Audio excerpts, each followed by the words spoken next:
José de la Gasca, buenos días, bienvenido a Punto de Orden. Persiste la pugna entre la mayoría de la Asamblea y la mayoría del Consejo de Participación Ciudadana. Ninguna cede, su opinión. Buen día, un gran saludo y un venturoso 2023, perdón. Sí, yo creo que es un tema institucional que no termina de pasarnos factura y no terminamos de ver todavía el alcance de la desinstitucionalización que generan estas pugnas políticas, sobre todo en el ámbito de la justicia, que es donde estamos viendo actualmente que está enfocada, al parecer, esta lucha, ¿no? En esta desinstitucionalización o desestabilización, por ejemplo, del Consejo de la Judicatura o de quién puede asumir el rol de la presidencia del Consejo de la Judicatura.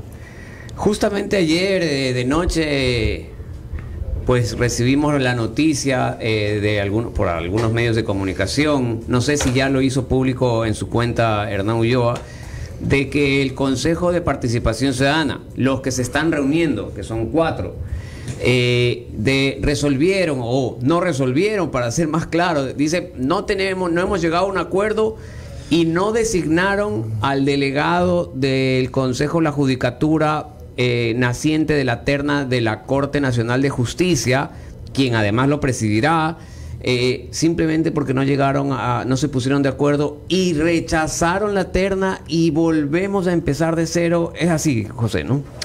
Exactamente. No nos olvidemos que todo este proceso de escogitamiento de quien debe presidir el órgano de control, disciplina de los jueces, que es el Consejo de la Judicatura, viene por el resultado de una sentencia constitucional, mejor dicho, una sentencia de la Corte Constitucional en la que le puso plazos al Consejo de Participación Ciudadana para que termine de escoger a este representante. Esto pues por la salida o la renuncia en su momento de la vocal principal que presidía, que era María del Carmen Maldonado. Entonces sí, se armó todo un proceso de esta selección que nace porque el Consejo de Participación Ciudadana le solicite, crea un reglamento y solicita en función de esta potestad reglamentaria una terna a la Corte Nacional de Justicia. Ahí se armó la primera polémica porque había una lectura muy sesgada, creo yo, al tenor literal de la conveniencia de los intereses de la Yalquepoc, que es de donde viene este precedente, en donde se trataba de decir que era el presidente de la Corte Nacional de Justicia quien tenía la potestad de designar él solito. Claro, él primero se lo tomó a personal, sí. Dice, yo soy el que tengo que mandar la terna. Una vez que ya le devolvieron la tercera terna, despertaron de este letargo los jueces, los magistrados de la Corte Nacional, y ellos ya solicitaron a su presidente que los reúna a un pleno extraordinario para conocer y ellos resolver quiénes serían los delegados de esta terna. Eso ya terminó siendo la misma terna. No terminó siendo la misma, pero sí de lo que se entiende, y así lo ha dicho uno de los jueces nacionales, que en efecto fue una labor de cabildeo del presidente Saquicela, en la que él de algún modo logró hacer que el pleno ponga los 3 nombres que él quería, y eran 2 judiciales, y aquí yo tengo un reparo, pero en lo formal se envió la terna al Consejo de Participación Ciudadana del Pleno, la envió el presidente, pero con la decisión del Pleno, y continuó el procedimiento reglamentario. Entonces las comisiones analizaron los perfiles, entiendo que todos pasaron los requisitos constitucionales, que son muy pocos, y luego pues se abrió este espacio de impugnación ciudadana donde hubo muy pocas impugnaciones a cada uno de los candidatos. Repito, candidatos que venían del seno de la propia función judicial y que eran funcionarios, para que nuestros radioescuchas conozcan, el Consejo de la Judicatura, el Consejo de Participación Ciudadana expidió un reglamento para la selección de este miembro del Consejo, donde hay el pedido de la terna, de ahí viene el tema, el espacio de impugnaciones, donde se puedan los ciudadanos oponer a alguno de esos candidatos, para luego terminar en la presentación de los planes de trabajo, audiencia que se desarrolló justamente el 1 de enero, y después de esa audiencia de trabajo, pues ya venía la designación de uno de los 3. Y pues terminamos en que no designaron a nadie. Lo que ocurrió, de lo que se conoce, es que hubo mociones de cada uno de estos perfiles. Una mujer se llama apellido Caicedo, de un señor apellido Terán y un señor apellido Rivera. Entiendo que este tercero era sobre el que más había impugnaciones porque se lo acusaba de venir, pues de ser un infiltrado del correísmo. Lo cierto es que hubo las mociones y ninguna tuvo los votos válidos. Que necesitabas que voten los 4 de 4. Hubo uno que sacó 3 votos. Exacto, que fue el último, que fue el señor Rivera.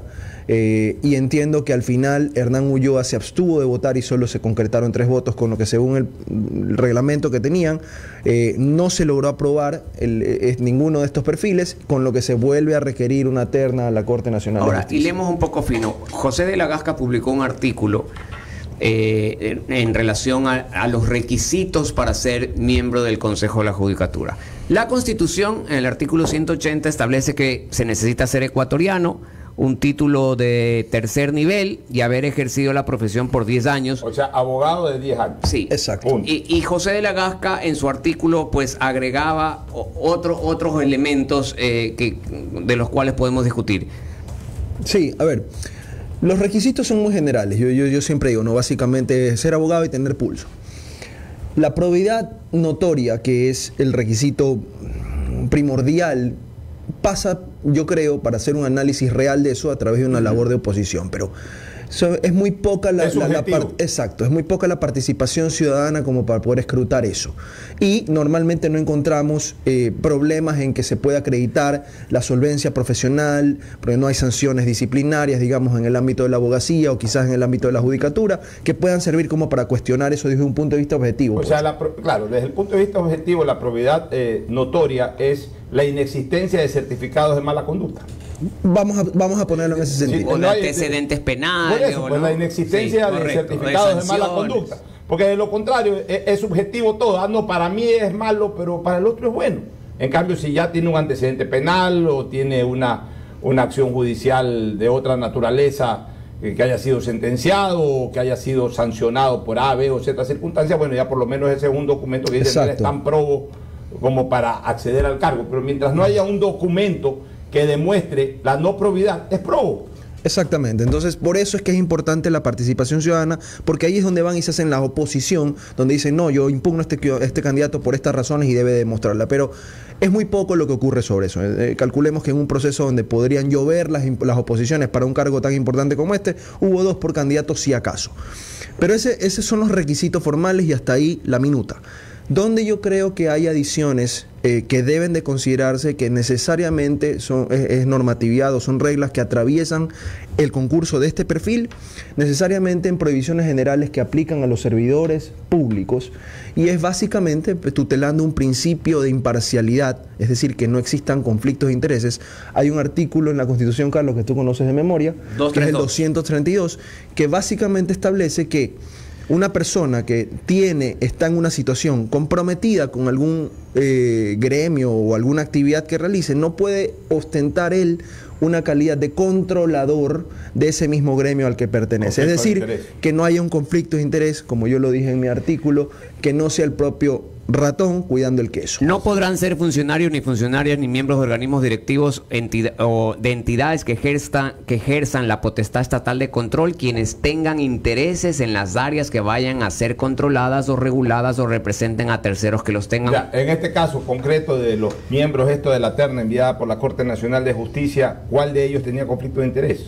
Se dice, y yo sostengo eso, que los 3 ya son judiciales y que al pertenecer a la propia función judicial, ellos mismos van a ser quienes regulen a sus propios compañeros o su propia actividad. Entonces ahí se lee que existe un conflicto de intereses que además ya tiene un precedente. En la época del Consejo de Participación Ciudadana de Trujillo, hubo 3 perfiles que designó la entonces presidenta de la Corte Nacional de Justicia, Paulina Aguirre. ¿Y qué fue lo que ella puso? Puso 3 nombres, 2 de los cuales eran judiciales. El Consejo de Participación de Trujillo eliminó esos 2 perfiles y el perfil que quedó fue el de María del Carmen Maldonado. Por eso es que ella entonces pasó a ser la vocal principal y la presidenta del Consejo de la Judicatura hasta el año pasado, en que renunció. O sea que lo ideal, según tu criterio, es de que no sean parte de la función judicial. Yo sostengo que sí. Pero si vamos hilando fino, Pocho, José y director, si entrara un abogado de candidato, también pudiéramos decir que tiene conflicto de interés y ese abogado es litigante. Sí, me explico. Entonces tendríamos que poner médicos para que no haya conflicto de interés. No necesariamente. Porque no formas parte como tal no eres órgano de la función judicial. Tú como servidor público sí pasas a ser, sí eres órgano, por ejemplo en el caso de los conjueces, son parte del órgano máximo jurisdiccional de este país, y entonces ellos que provienen de una terna designada por el propio órgano, el día de mañana son ellos quienes van a ejercer la potestad disciplinaria, y eso es importante, Pocho, porque son ellos los que al final del día van a escoger quiénes serán los jueces, y esto es vital porque una vez que ya se escoge quién es juez, esa persona pasa a tener una protección por un principio de estabilidad, que luego solamente puede ser enervada por causas legales. Hoy esas causas legales, para poder ser destituido o separado, tienen demasiadas trabas y el Consejo de la Judicatura no puede ejercer su potestad disciplinaria por las resoluciones de la Corte Constitucional. ¿Y por qué entonces en este caso, Pipo, como cariñosamente te decimos al invitado José de la Gasca, volvemos de alguna manera al viejo esquema, que no me parecía malo, que el presidente de la Corte Nacional de Justicia sea el presidente nato del Consejo de la Judicatura? Y obviamente los otros miembros del Consejo son los representantes de otras funciones del Estado. Sería juez y parte. Mira, el mismo precepto. Es el mismo precepto. Pero es que realmente la justicia tiene que ser controlada por el Poder Judicial que está asentado en la Corte Nacional de Justicia. Hoy los jueces nacionales, o sea, los miembros de la Corte Nacional de Justicia se han convertido prácticamente en jueces de casación o en jueces de fuero de corte. Pero ya no tienen esa facultad que tenían antes. La Corte Nacional de Justicia era respetada por otra cosa, porque ahí se sentaba la autonomía del Poder Judicial. Hoy se ve de que hay de alguna u otra manera influencia política a través del Consejo de la Judicatura de turno. Es que no pudiera ser al mismo tiempo ejercer esos dos cargos públicos. Yo creo que tu posición, muy respetable, creo que es un punto de análisis muy interesante. Creo que es un tema para que la Corte Constitucional lo resuelva, porque no existe dentro de los requisitos no ser judicial activo, porque es evidente que si sales electo vas a tener que renunciar a tu labor judicial. El artículo 180 solamente establece 3 requisitos. Hay otro artículo, el 230 de la Constitución, que establece que dentro de la función pública no pueden haber actos de discriminación. Y en el momento en que tú dices nadie que sea judicial activo puede ser miembro, pudiera darse. Es decir, creo que la Corte Constitucional debe resolverlo. Y estaba leyendo, Pipo, la propia sentencia de la Corte, esta del 26 de septiembre del 2002, en el que dice: la respectiva terna a ser enviada por la Corte Nacional debe cumplir con los requisitos previstos en el artículo 180 de la Constitución. Una vez recibida la terna remitida por la Corte Nacional, se dispone que el Consejo de Participación, en aplicación del artículo 179, proceda de manera célere, había una orden célere a la designación. Es decir, la propia Corte se refiere a los artículos 180, pero estoy de acuerdo en que pudiera ser un tema corte. Hay este artículo de la Constitución que establece esta prohibición por conflictos de intereses. ¿Los judiciales activos pueden ser candidatos? Creo que es un tema que la Corte lo tiene que resolver. Mientras hoy no lo pruebe de manera, no lo rechace de manera expresa la Constitución, está permitido. No, porque ahí sí hay una prohibición. Prohibición que es similar, además, si lees otro artículo, Carlos, el 231 o el 230, habla del nepotismo, por ejemplo, Pocho. Ya, pues una cosa es nepotismo. Pero ¿por qué te lo digo? Porque judicial también está como prohibición. ¿Me explico? Dentro de las prohibiciones generales de los servidores se establecen el nepotismo, el conflicto de interés, entre otras. Podríamos entonces poner, bajo el tema de no discriminación, a la esposa de uno de los miembros ahí, porque además también cumple con los requisitos establecidos en el 180. Te lo prohíbe el artículo 230 del nepotismo. Pero yo sostengo que esa prohibición del conflicto de interés, del que no puede ser el ratón que cuide el queso, es una cuestión que además se añade a los requisitos como parte de las generalidades que la Constitución dice: en áreas de control no me pongas personas que tengan conflictos de interés. Y creo que el conflicto de interés está cuando eres judicial de Corte Nacional de Justicia, cuando eres un judicial activo, que estás en la función judicial, que vas a seguir estando en la función, que no es que necesariamente que tienes que renunciar, puedes pedir una licencia, algunas otras figuras administrativas. Estás tú siendo la misma persona que va a tener que sancionar a las personas de tu propio gremio. Vas a tener que ver tú por esa potestad de acuerdo a la conveniencia de tus intereses. Y yo respondiendo a tu pregunta, Pocho, que sí me parece muy interesante. es que ya ha sucedido esto, el control de los jueces de la Corte Nacional de Justicia. Y a mí me parece que es mucho más peligroso, porque ahí viene una responsabilidad en cascada. Porque ¿qué es lo que hace un juez inferior? Emite una decisión. Y tú como litigante la apelas. Si ya tú sabes que el superior va a tener tal o cual criterio, desde arriba te dicen cuál es la decisión que debes de tener. Y entonces existe un control directo sobre la función judicial, jerárquico, esquematizado, como lo que está pasando en el caso de Bernal. Entonces, tú ya tienes que el espíritu de cuerpo que existe hoy entre los judiciales va a ser no solamente ya espíritu de cuerpo, sino además como una suerte de disciplina. Bueno, acabas de tocar algo interesante, lo que está pasando hoy en el caso de Bernal. ¿Qué está pasando hoy en el caso de Bernal? Bueno, lo que hemos visto, pues no sé, el señor lo dejaron salir, ¿cómo? Esa es la gran interrogante, no es que acá ahora lo vamos a traer, y perdón que saltemos de tema, sino por qué se lo dejó salir y bajo qué condiciones se lo dejó salir y con qué facilidades se lo dejó salir. Que se investigará, obviamente. Si es que logramos llegar a esas cuestiones, porque hay abierto dos procesos, uno por el femicidio, otro por fraude procesal. Pero eso ya es más tema del fiscal. Es indiscutible que ahí en el Castillo de Grayskull, como tú escribiste, Carlos, en un artículo, pasó algo de viserazos. Pasó algo de hubo ejercicio de jerarquía para que él salga, y por eso yo digo que es crimen de Estado. Ya, utilizó es un tema delicado, presuntivo, y yo ni siquiera diría presuntivo, yo diría especulativo que se está haciendo. No, ni siquiera presuntivo, especulativo. Se podría especular que eso ocurrió. A ver, por ejemplo, el fiscal no tiene por qué responder a un viserazo, y el fiscal no formuló cargos inmediatamente a este mismo tipo que era el sospechoso número uno en ese momento. Pero más nos referimos, por ejemplo, al oficial de la garita. Exacto. Que por ejemplo no cumplió su pero ese es el más inocente manual, de todo, o el menos culpable. Pero ahí está haciendo uso de jerarquía el que estaba saliendo. ¿Sí me explico? A eso pero a ver, es muy probable que el de la garita deje entrar y salir gente no precisamente a sabiendas de que se ha producido un crimen. Ahí yo diría que más bien los principales responsables, pero contrariando sus funciones, pero ahí los principales responsables, en el caso Bernal, de acuerdo al COIP, incluso autores directos, los que escucharon y no hicieron nada. Sí hubo un oficial, un coronel o un capitán, no recuerdo en este momento, del lado jerárquico, que le dijeron, están medio matando a una chica ahí, o a la esposa de este señor, y dijo, no te metas. Pocho. Ese es responsable directo más que el de la garita. Lo que yo quiero sostener aquí es que la voz de un superior,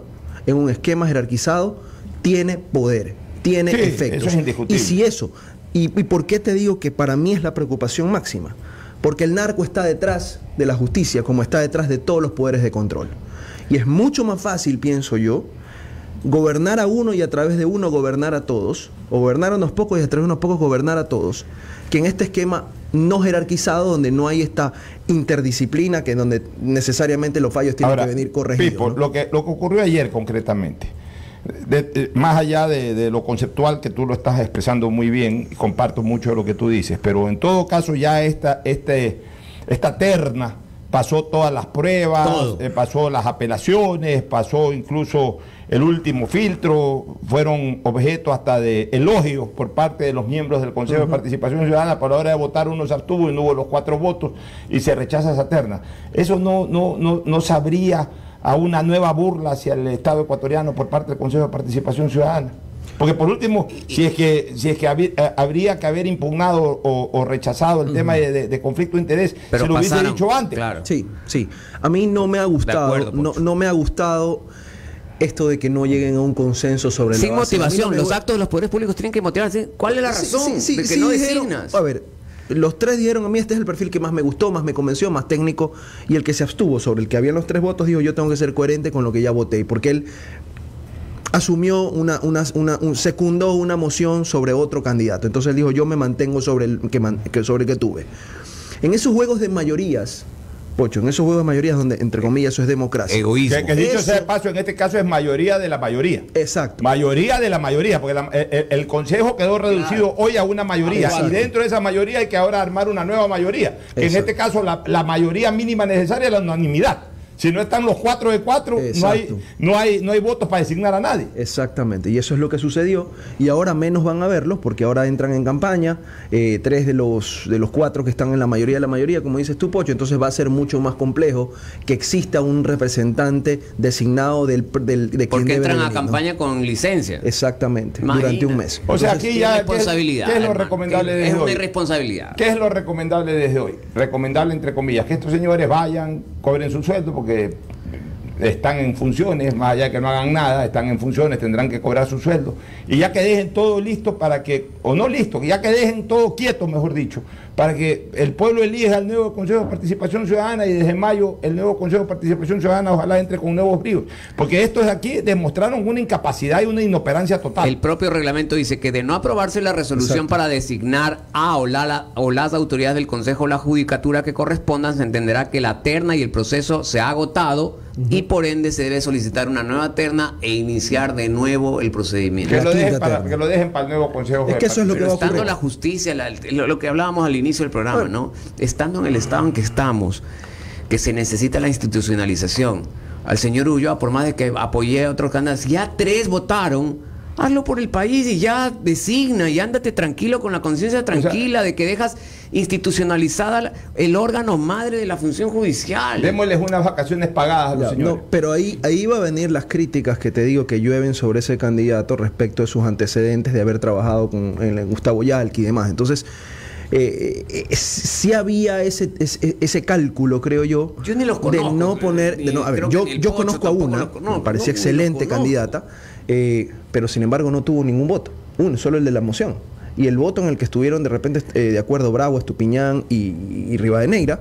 ¿Era a favor de quién? De Rivera, del candidato más objetado, del tercero de la terna, que en teoría tuvo, digamos, participación con la época de ella. Ya, pero si entonces no querían que él vaya, consigan los 4 votos, o sea, la unanimidad para otro. ¿Qué pasó al interno? No se sabe. A mí me hubiera gustado que más bien hagan una descalificación completa por las razones constitucionales. Son activos, judiciales activos, pero que tienen buenas referencias. Por lo menos ahí, Mercedes Caicedo, yo rescato, es una persona bastante conocida, digamos, a nivel de los conjueces de la Corte Nacional de Justicia por su rectitud. Es una mujer que inclusive he tenido oportunidad de verla en su trabajo, y me parecía que era un buen perfil, pero yo sigo teniendo las objeciones respecto de la constitucionalidad y el respeto a las reglas, que es un buen punto también. Ahora entonces, porque nadie ha alegado eso, tú los has alegado en un artículo, pero yo no vi que Ulloa dijo pues por eso, pero de todas formas, si van a nombrar una nueva terna en el pleno,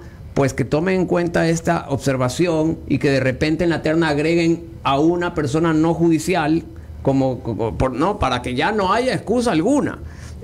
Como un miembro de la terna, para que no se tenga, incluso si es que se alega este criterio de que hay un conflicto de interés, pues al menos en uno de los candidatos no lo hay, ¿no?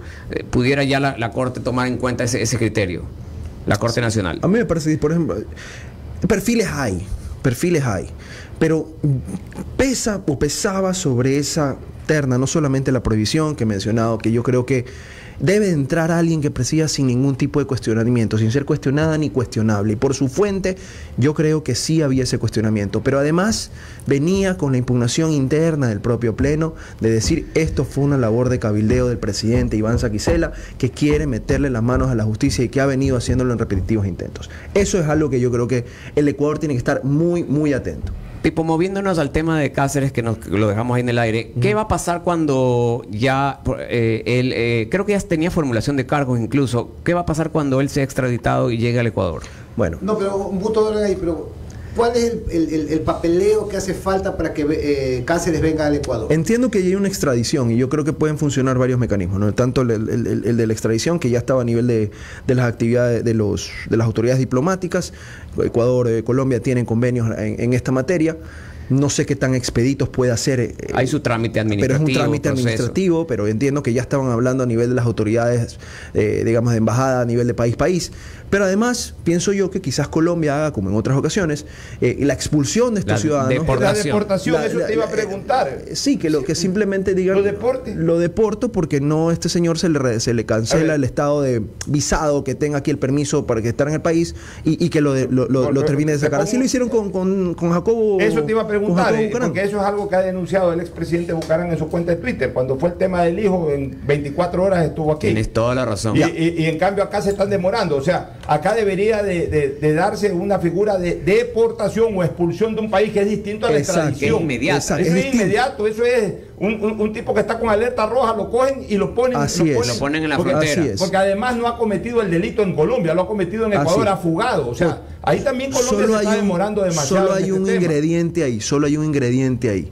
Y es que este señor Cáceres, como perteneció a la fuerza policial y con toda la presión del caso de un tema de violencia, de femicidio, sí existe, y lo puedes ver, la amenaza de que este señor aparezca suicidado, ¿verdad? O que no haya, que esté en riesgo y peligro su vida. Por eso es que todos los trámites administrativos y todo lo que se lo está haciendo con mucho sigilo, ¿verdad? De tal manera que mañana no nos enteremos con que este señor no alcanzó a llegar con vida al Ecuador. Entonces, yo sí creo que hay ese elemento ahí que se está tratando de custodiar, al menos. Pero a ver, ¿qué tiene que custodiar Colombia? Colombia lo que tiene es que ponerlo en un avión, o por último hasta con vida. Así es, por último hasta el gobierno ecuatoriano puede mandar un avión, siendo un caso en donde se requiere la presencia de... ¿Y quién lo recibe acá?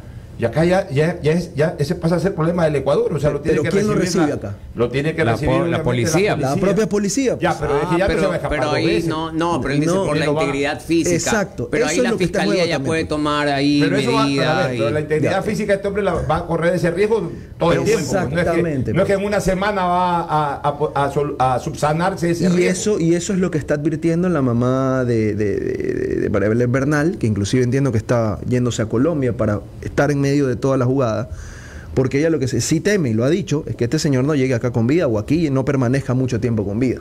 Entonces, lo que él tiene para decir respecto de por qué salió, con cómo salió, qué autorizaciones tuvo.